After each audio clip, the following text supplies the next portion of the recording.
Okay, so here we are at our newly finished or almost finished herb garden.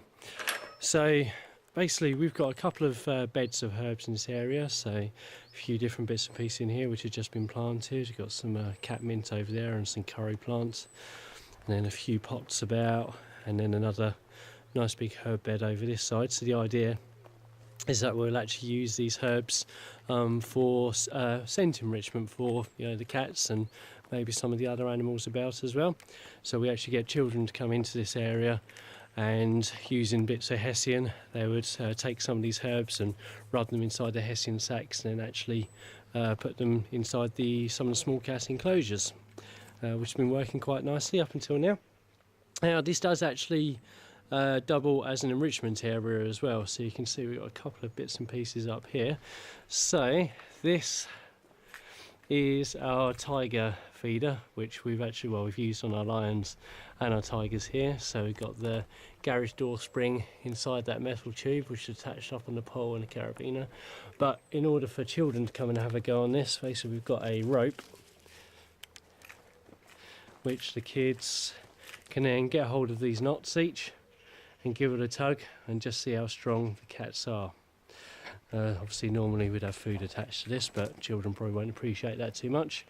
So here we have our dynamic branches, which we've used in one of our small cat enclosures, and also recently in our baboon enclosure as well, with a little bit of a change. So instead of using the wire rope that you can see here in the baboons, we've actually used old recycled car tyres, which is basically chopped up into pieces of rope, so you get a little bit of a bungee effect as well. But so these dynamic branches, you can see they move about in the winds, they move about under the weight of the animals as well, and so gives the animals a bit more of a chance to balance in a more tree canopy like fashion.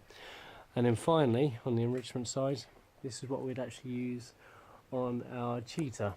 So you can see we've got this cable which goes all the way down into the building here, and this cable was actually donated to us by Go Ape, along with the track runner, which you can see coming down towards us here. And Go Ape actually also donated a lot of these carabiners that you can see around the place as well. So I mean, all of this stuff we've actually used on our cats, and once again all of that stuff was donated by Go Ape as well, so thank you very much to them. Without them we couldn't have done it.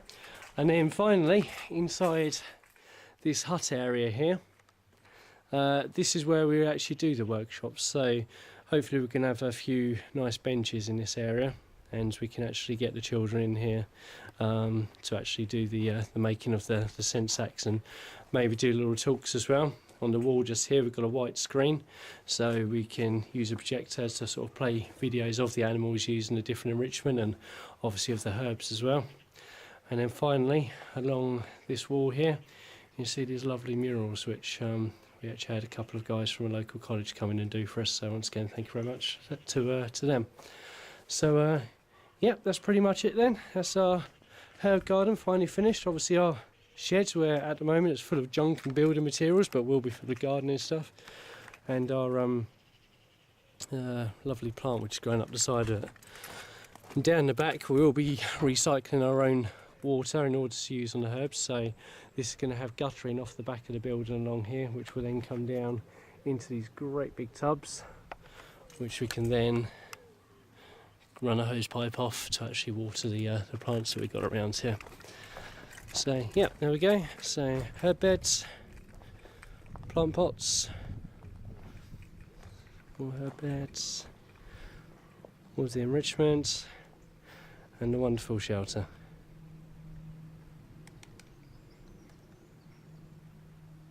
So, there we go.